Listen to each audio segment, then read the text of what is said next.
Really thankful for you guys coming over to enjoy some reading today.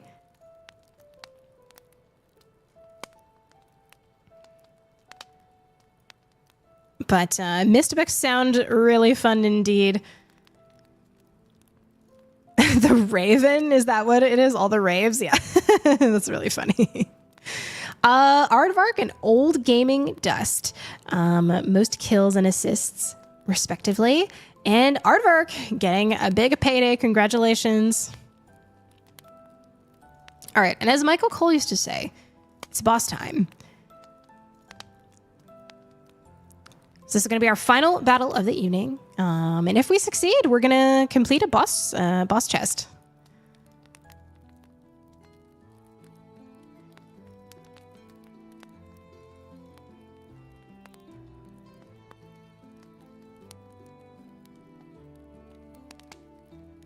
Gonna lurk and unscrew up my back. Yes.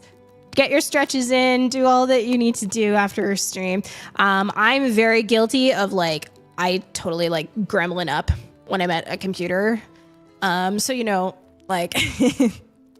I get your stretches on.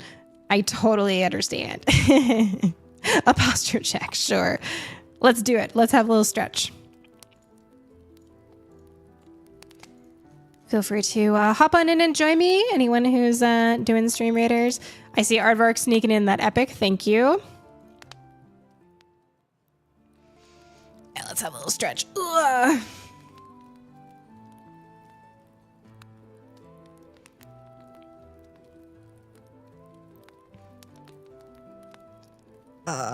Feels good.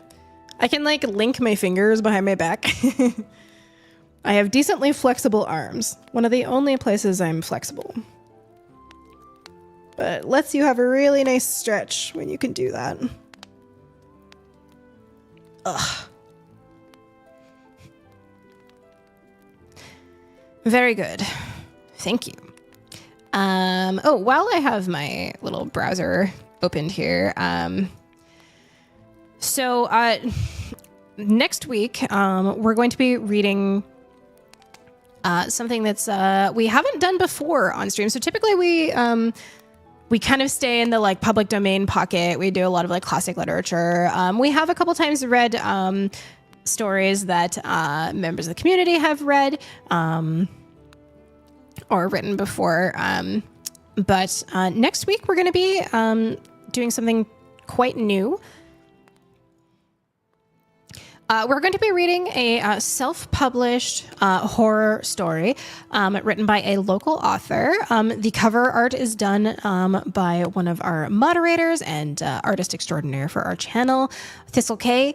So next week we're going to be starting Something Dead. Very excited for this. Kind of the first time a local author has given us permission to read their works. So I'm excited to do so. So that's what we'll be checking out next week.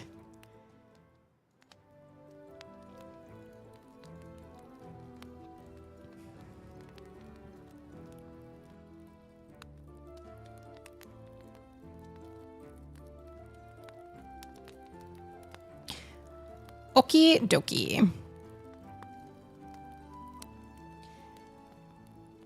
Let us get settled in for our final chapter of North and South, chapter 52. I'm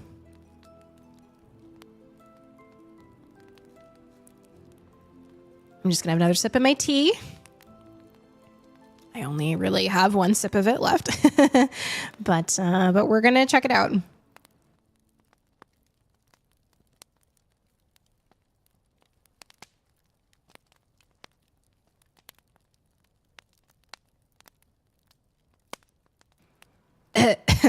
I slightly inhaled a tea leaf. Oh well. All right, let's do it. Chapter 52. Pack clouds away. For joy or grief or hope or fear. for all hereafter as for here, in peace or strife, in storm or shine. Anonymous. Edith went about on tiptoe and checked Sholto in all loudspeaking that next morning, as if sudden noise would interrupt the conference that was taking place in the drawing room. 2 o'clock came, and they still sat there with closed doors. There was a man's footstep running downstairs, and Edith peeped out of the drawing room. "Well, Henry?" said she with a look of interrogation. "Well," said he rather shortly. "Come to lunch." "No, thank you. I can't. I've lost too much time here already." "Then it's not all settled?" asked Edith despondently. "No, not at all. It will never be settled if the it is what I conjecture you mean. That will never be, Edith, so give up thinking about it." "But it would be so nice for us all," pleaded Edith. "I should always feel comfortable about the children if my Margaret settled down near to me. As it is, I'm always afraid of her going off to Cadiz." "I will try when I marry to look out for a young lady who has a knowledge of the management of children. That is all I can do, as Miss Hale will not have me, and I shall not ask her." "Then what have you been talking about?" "1,000 things you would not understand. Investment, leases, and value of land." "Oh, go away if that's all. You and she will be unbearably stupid if you've been talking all this time about such weary things." "Very well. I'm coming again tomorrow and bringing Mr. Thornton with me to have some more talk with Miss Hale." "Mr. Thornton? What has he to do with it?" "He is Miss Hale's tenant," said Mr. Lennox, turning away, "and he wishes to give up his lease." "Oh, very well. I can't understand details, so don't give them to me." "The only detail I want you to understand is to let us have the back drawing room undisturbed as it was today. In general, the children and servants are so in and out, I can never get any business satisfactorily explained, and the arrangements we have to make tomorrow are of importance." No one ever knew why Mr. Lennox did not keep to his appointment on the following day. Mr. Thornton came true to his time, and after keeping him waiting for nearly an hour, Margaret came in looking very white and anxious. She began hurriedly, "I'm so sorry that Mr. Lennox is not here. He could have done it so much better than I can. He is my advisor in this." "I'm sorry I came if it troubles you. Shall I go to Mr. Lennox's chambers and try and find him?" "No, thank you. I wanted to tell you how grieved I was to find that I'm to lose you as a tenant. But Mr. Lennox says things are sure to brighten." "Mr. Lennox knows little about it," said Mr. Thornton quietly. "Happy and fortunate in all a man cares for, he does not understand what it is to find oneself no longer young, yet thrown back to the starting point which requires the hopeful energy of youth. To feel one half of life gone and nothing done, nothing remaining of wasted opportunity but the bitter recollection that it has been. Miss Hale, I would rather not hear Mr. Lennox's opinion of my affairs. Those who are happy and successful themselves are too apt to make light of the misfortunes of others." "You are unjust," said Margaret gently. "Mr. Lennox has only spoken of the great probability which he believes to be of your redeeming. You're more than redeeming what you've lost. Don't speak ill till I have ended. Pray, don't." And collecting herself once more, she went on rapidly turning over some law papers and statement of accounts in a trembling, hurried manner. "Oh, here it is, and he drew me out a proposal. I wish he was here to explain it, showing that if you would take some money of mine, £1,857 lying just at this moment unused in the bank, and bringing me in only 2.5%, you could pay me much better interest and might go on working Marlborough Mills." Her voice had cleared itself and become more steady. Mr. Thornton did not speak, and she went on looking for some paper on which were written down the proposals for security, for she was most anxious to have it all looked upon in the light of a mere business arrangement, in which the principal advantage would be on her side. While she sought for this paper, her very heart pulsed, was arrested by the tone in which Mr. Thornton spoke. His voice was hoarse and trembling with tender passion, as he said, "Margaret, For an instant, she looked up and sought to veil her luminous eyes by dropping her forehead on her hands. Again, stepping nearer, he besought her with another tremulous, eager call upon her name. Margaret. Still lower went the head. More closely hidden was the face, almost resting on the table before her. He came close to her. He knelt by her side to bring his face level with her ear, and whispered, panted out the words. Take care. If you do not speak, I shall claim you as my own in some strange, presumptuous way.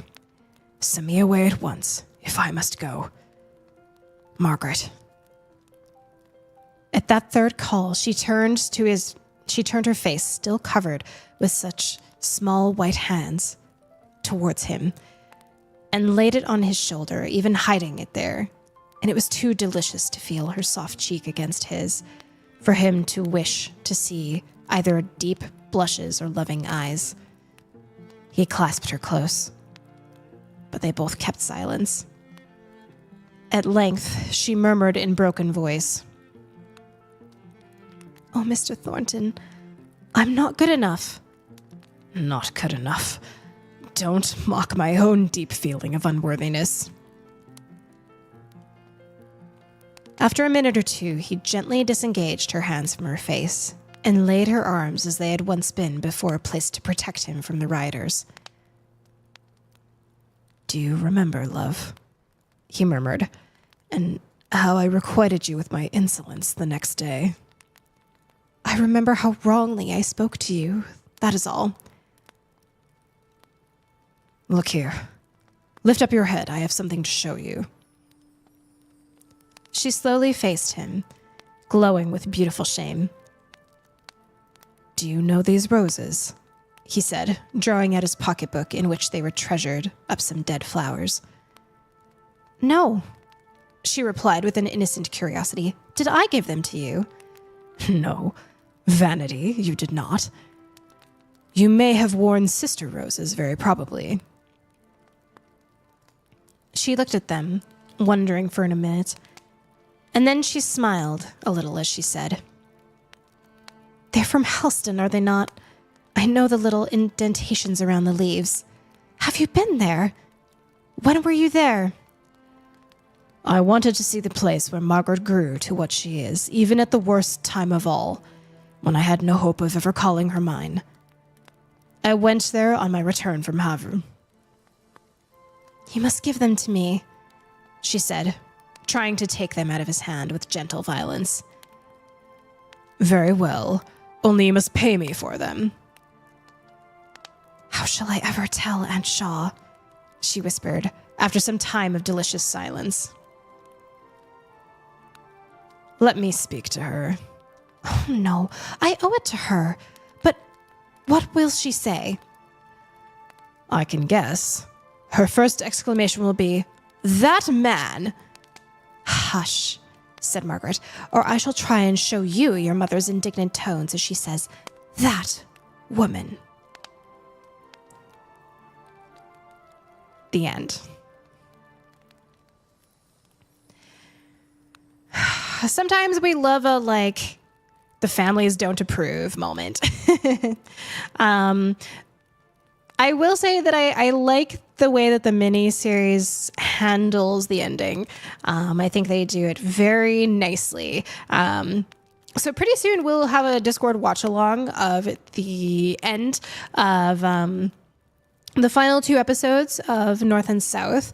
Possibly this weekend. I'll take a look at what we have coming up here.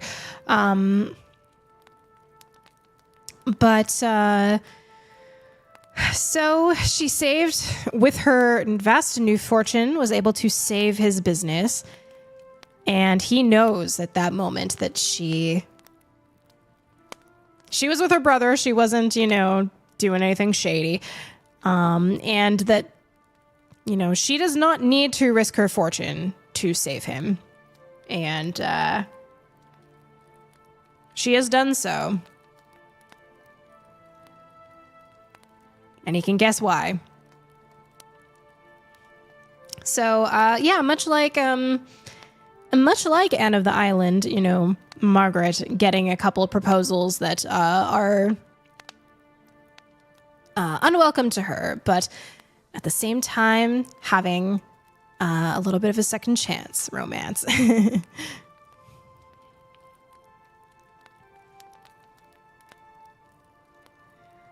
So thank you guys so much for coming along this journey. I felt like through North and South, we've had some really great discussions. There's a lot with the depth of, especially of the two main characters, to really sink into. And I think it's pretty well explained, a lot of their justifications.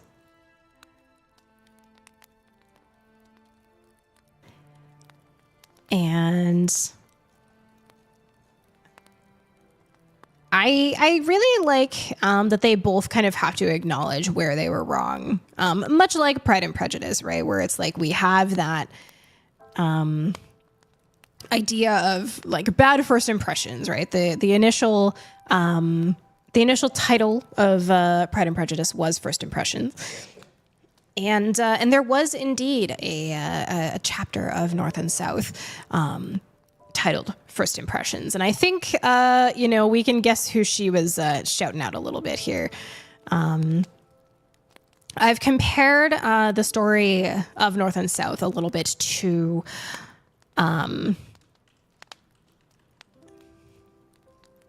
a combination of like North and South plus a Charles Dickens like Industrial Revolution story. And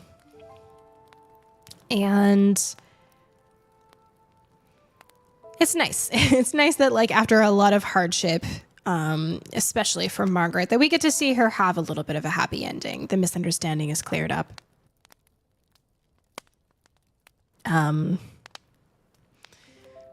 I definitely recommend checking out the miniseries. I think it's going to be picking up like around Bessie's death is like where chronologically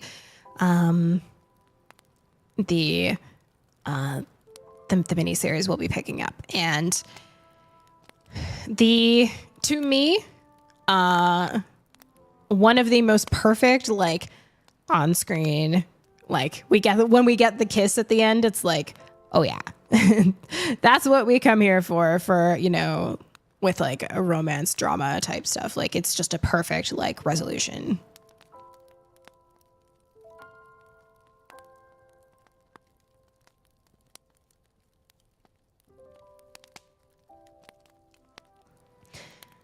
So now that my tea is gone, I'm on the water train.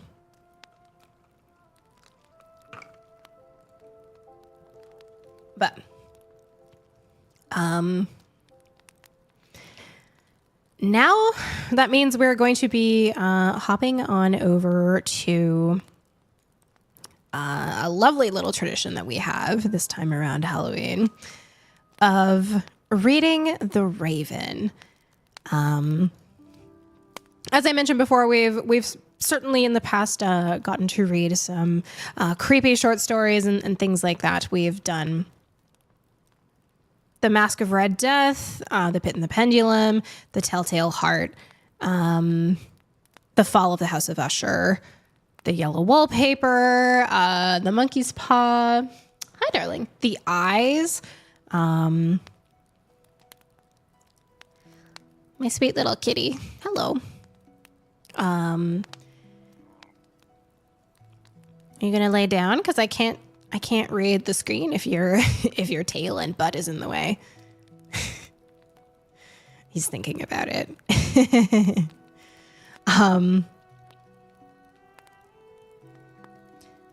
But we always make sure that we end off with a reading of The Raven. It kind of worked out so perfectly that we're able to finish both books. So we're doing so. Next week, we're going to be we're keeping the creepy vibes rolling because we're going to be starting Something Dead on next story time. So with Something Dead, that's going to be like our one book that we're going to read over the course of story time. Something Dead is like quite a page turner. I think that we probably will only like be able to get through it in like 2 to 3 weeks, I imagine. And then, so when we're kind of nearing the end, I'll put up a poll for both books that we're going to be checking out next. We'll have a poll for a children's lit and for a like main story. But Something Dead is, something very different for us to get permission from a self-published author to read their story on stream. Very exciting indeed.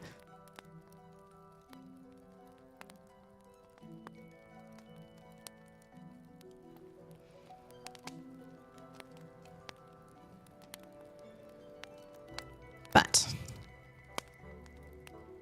why don't we get...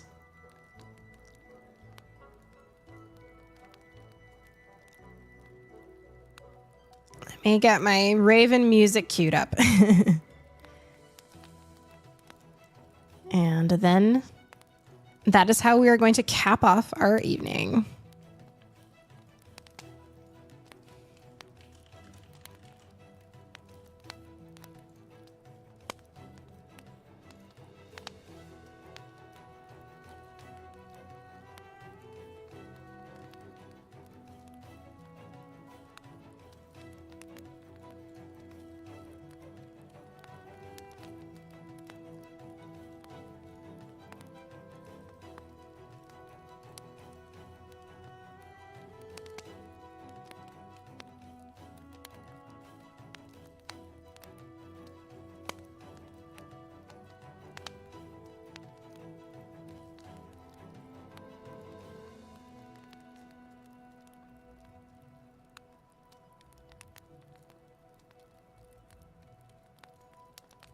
Okay.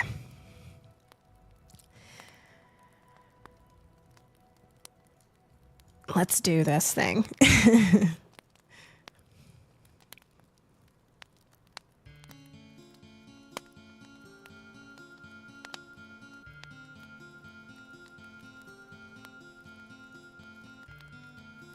The Raven by Edgar Allan Poe.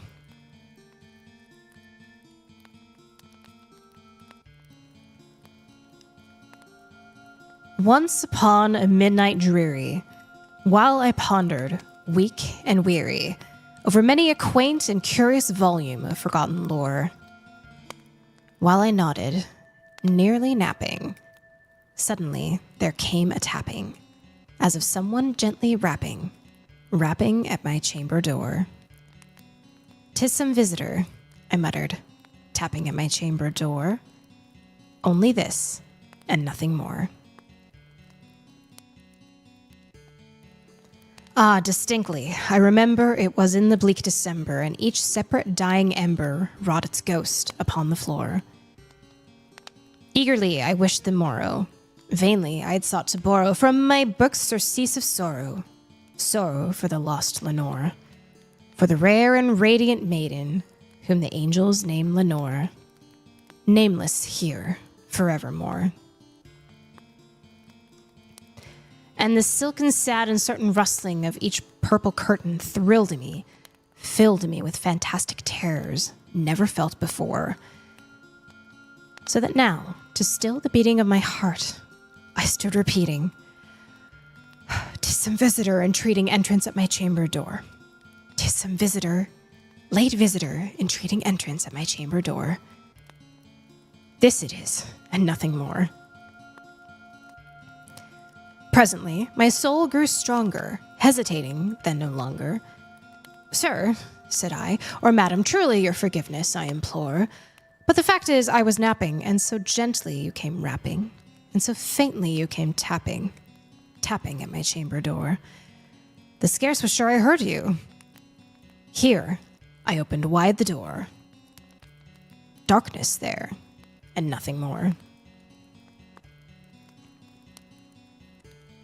Deep into that darkness peering, long I stood there, wondering, fearing. doubting, dreaming dreams no mortal ever dared to dream before.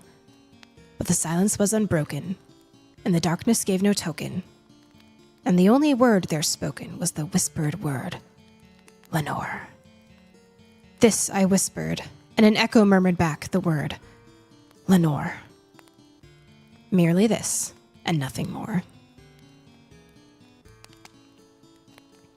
Back into the chamber turning, all my soul within me burning. Soon again I heard a tapping, somewhat louder than before.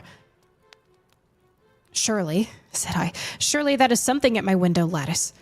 Let me see, then, what thereat is, and this mystery explore. Let my heart be still a moment, and this mystery explore. 'Tis the wind, and nothing more. Open here I flung a shutter, when, with many a flirt and flutter, in there stepped a stately raven of the saintly days of yore. Not the least obeisance made he, not a minute stopped or stayed he, but with mien of lord or lady perched above my chamber door. Perched upon a bust of Pallas just above my chamber door. Perched and sat, and nothing more. Then this ebony bird, beguiling my sad fancy into smiling, by the grave and stern decorum of the countenance it wore. Though thy crest be shorn and shaven, thou, I said, art sure no craven. Ghastly, grim, and ancient raven, wandering from the nightly shore, tell me what thy lordly name is on the night's Plutonian shore. Quoth the raven, nevermore. Much I marveled at this ungainly fowl to hear discourse so plainly, though its answer little meaning, little relevancy bore. For we cannot help agreeing that no living human being ever yet was blessed with seeing bird above his chamber door. Bird or beast upon the sculpted bust upon his chamber door with such a name as nevermore. But the raven, sitting loosely on the placid bust, spoke only that one word, as if his soul in that one word he did outpour. Nothing further than he uttered, not a feather then he fluttered, till I scarcely more than muttered, Other friends have flown before. On the morrow he will leave me, as my hopes have flown before.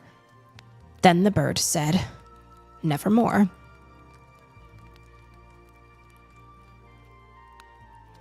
Startled at the stillness broken by reply so aptly spoken, doubtless, said I, what it utters is its only stock in store, caught from some unhappy master, whom unmerciful disaster followed fast and followed faster, till his songs one burden bore, till the dirges of his hope that melancholy burden bore, of never, nevermore. The raven, still beguiling all my sad soul into smiling, straight I wheeled a cushioned seat in front of bird and bust and door. Then, upon the velvet sinking, I betook myself to linking, fancy unto fancy, thinking what this ominous bird of yore, what this grim, ungainly, ghastly, gaunt, and ominous bird of yore meant in croaking nevermore. This I sat engaged in guessing, but no syllable expressing, to the fowl whose fiery eyes now burned into my bosom's core. This and more I sat divining, with my head at ease reclining, on the cushion's velvet lining, with the lamplight gloated o'er, by whose velvet violet lining with that lamplight gloating o'er, she shall press, ah, nevermore. Then, methought the air grew denser, perfumed by an unseen censer, swung by seraphim whose footfalls tinkled on the tufted floor. Wretch, I cried, thy God hath lent thee, by these angels he has sent thee, respite and nepenthe from thy memories of Lenore. Quaff, oh quaff this kind nepenthe, and forget this lost Lenore. Quoth the raven, nevermore. Prophet, said I, thing of evil, prophet still, if bird or devil, whether tempter set or whether tempest toss thee here ashore. Desolate, yet all undaunted on this desert land enchanted, on this home by horror haunted, tell me truly, I implore, is there a balm in Gilead? Tell me, I implore. Quoth the raven, nevermore. Prophet, said I. Thing of evil, prophet stale if bird or devil, by that heaven that bends above, by that God we both adore, tell this soul with sorrow latent, if by the distant Aiden it shall clasp a sainted maiden whom the angels name Lenore. Clasp a rare and radiant maiden whom the angels name Lenore. Quoth the raven, nevermore. Be that word or sign of parting, friend or fiend, I shrieked, upstarting. Get thee back to the tempest and night's Plutonian shore. Leave no plume as token of that lie thy soul has spoken. Leave my loneliness unbroken. Quit the bust above my door. Take thy beak from out my heart and take thy form from off my door. Quoth the raven, nevermore. And the raven never flitting, still is sitting, on the pallid bust of Pallas just above my chamber door. And his eyes have all the seeming of a demon's that is dreaming, and the lamplight o'er him streaming throws his shadow on the floor. And my soul from out that shadow that lies floating on the floor shall be lifted nevermore.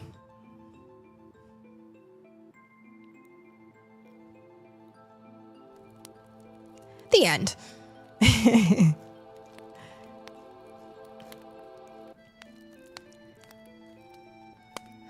I love so much the meter of the raven, and I love how you can just feel the tension rising.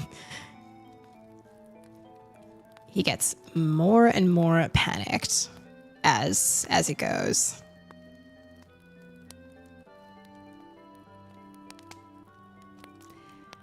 The this version here in Gutenberg actually has some sketches, much like what was it, Jane Eyre, that we were showing all the sketches? And I really like this one. And this is the final, shall be lifted nevermore. So the raven on the bust of Pallas above the chamber door, and he has fallen off of his chair that he set aside to watch it. Very, very good.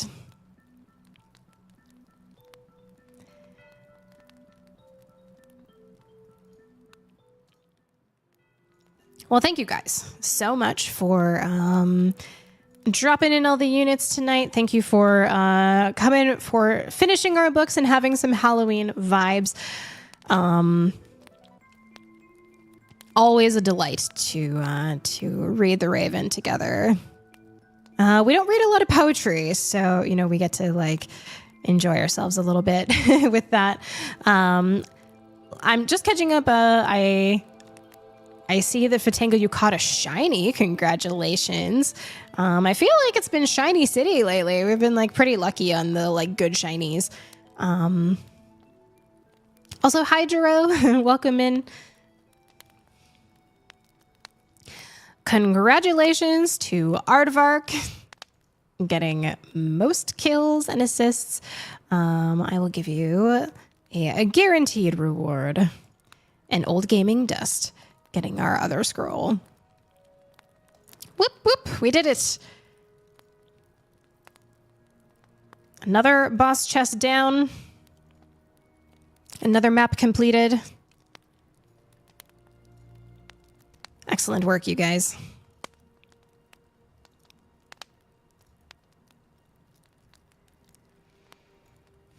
Just in time for Halloween. For all of the... oh, really? That got one of the big quests? Yeah! Amazing. I love that. We were chatting earlier about all the fun Halloween costumes of yore, especially being little. I bet you have some fun Halloween stuff coming up, Juro.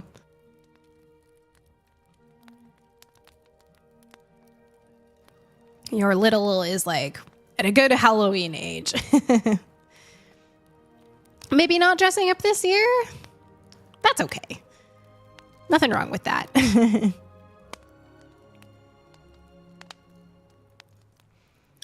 I should have for the Raven, I should have like changed to like a creepy fire color. I should have done like a green fire or a white fire or something.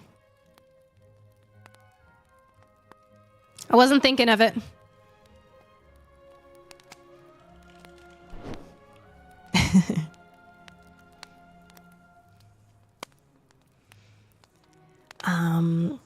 But we're gonna stay in the like creepy fall vibe pocket for a little while because Friday we are going to be picking up Slay the Princess by the same makers of Scarlet Hollow. I am very, very excited. I have like really stayed away from like spoilers for this game at the request of the devs, where they're like, if you're wanting to play, we recommend like, you know, checking it out yourself. Like,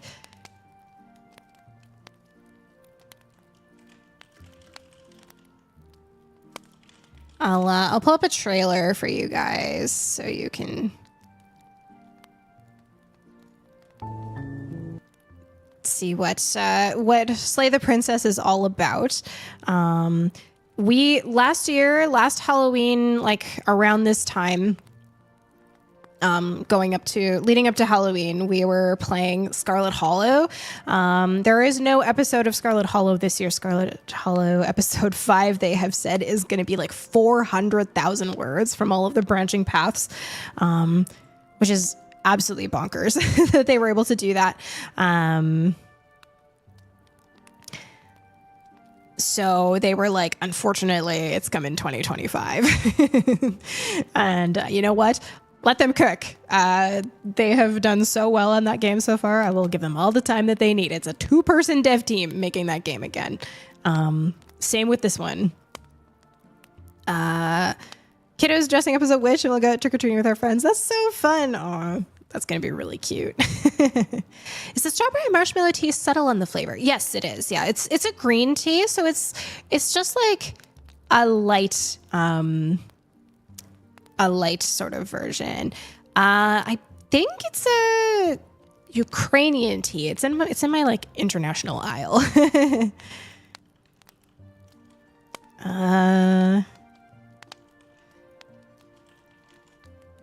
Strawberry marshmallow tea.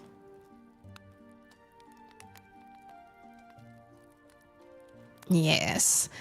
This is the brand here.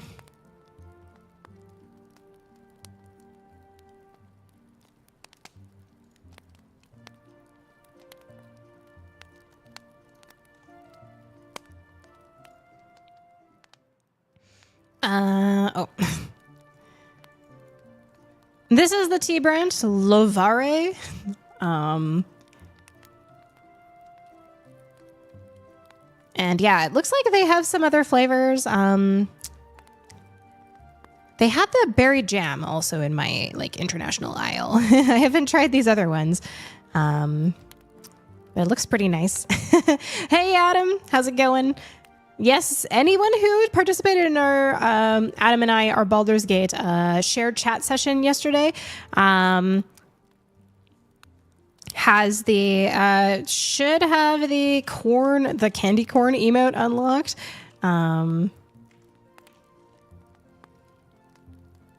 It's really funny. I like it. Yeah, I also like the pyramid tea bags. I definitely am interested in trying it again. Absolutely. Like trying a different one. You didn't get it? Aw.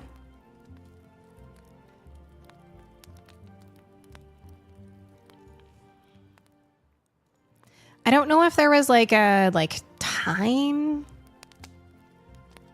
It did take like until like overnight for it to like recognize that I'd earned it. So it's, yeah. it's possible that it might be, might still be pending. You guys, there's a Gothita in chat. Oh, here I have this this trailer ready as well. So this is what we're gonna play.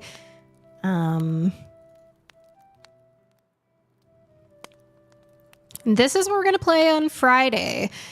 I'm really excited for this because I loved Scarlet Hollow. I guess love because it's still ongoing. But this is Slay the Princess by the same dev team.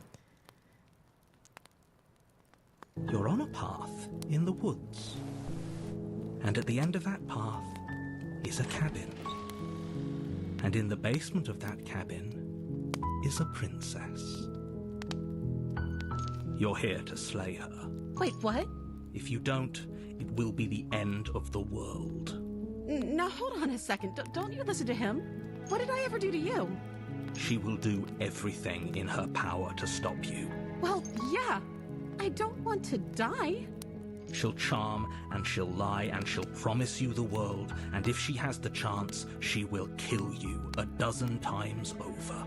Is he even listening to me? Don't forget, the fate of the world rests on your shoulders. You're not actually going to try and slay me or anything, right? Because I wouldn't if I were you. If you try, I'll kill you as many times as it takes.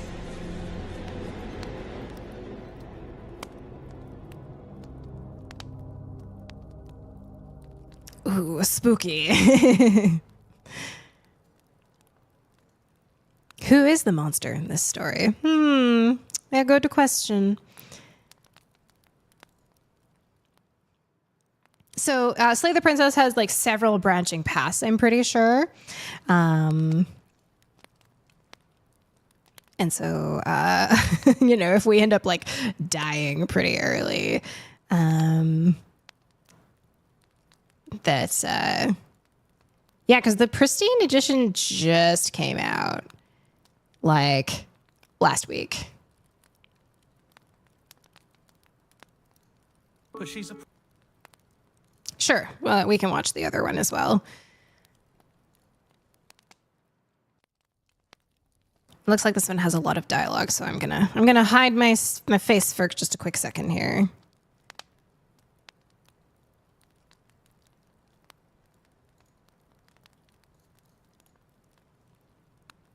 Okay. Princess, we're supposed to save her. You're supposed to slay her, or she'll go on to destroy everything. Do you not understand what everything means? You poor thing. We both know this isn't you. See? She's not a monster. She pries the blade from your infuriatingly rigid hands. I'll try to make it quick. What is she...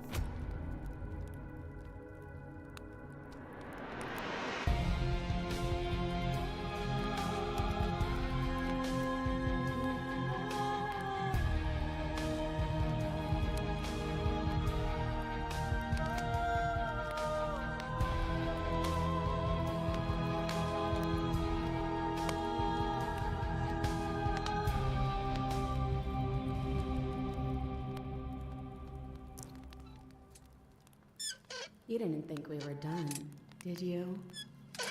Don't you get it? There is no escape. Everything you do always brings you right back to me.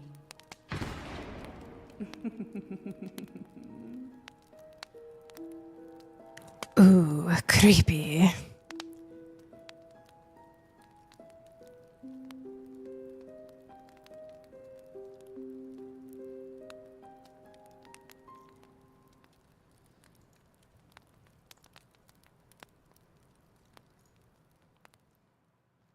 So, I think we're going to find out a little bit more about the princess on Friday. And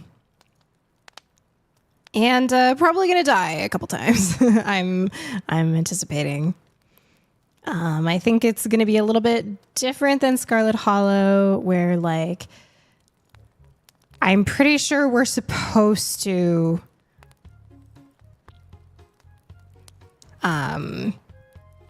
potentially die and keep going back. Whereas like Scarlet Hollow is like, oh no, you're dead.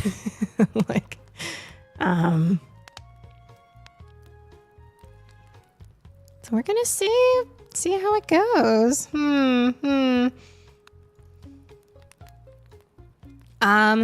We also have Death of the Reprobate coming soon. Which will be a totally different vibe. But that is the final book or final game in the Immortal John triptych. So if you guys have seen either my playthrough of Four Last Things or the Procession to Cavalry, it's the games that were made entirely of Renaissance paintings, sort of made into a point-and-click adventure. Very Monty Python, very fun. So that's kind of what's coming up for some of our like Friday gaming sessions over the next little while. I also so Adam and I will be back after our Baldur's Gate bank heist on Monday, and we'll be back reading stories. Our story we'll be reading Something Dead next week. So lucrative. I know. We had a very, very good bank robbing session yesterday. All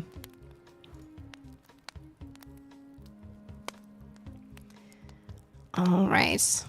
Let's take a little look for a raid here.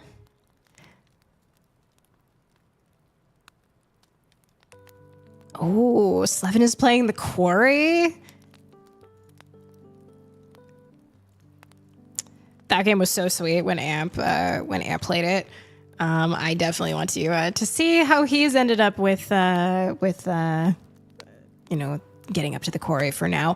So you guys, we're gonna go raid 24 Slevin, an amazing variety gaming streamer. He also does reading streams on Sunday nights, and he'll be back again on Sunday doing some reading, you guys. But we're going to go check out some gaming from Slevin, also kind of in that Halloween theme of the quarry. Always take a rogue to the bank. True. All right, you guys. It has been such a delight reading these stories for you. Always a really great day when we get to finish some books.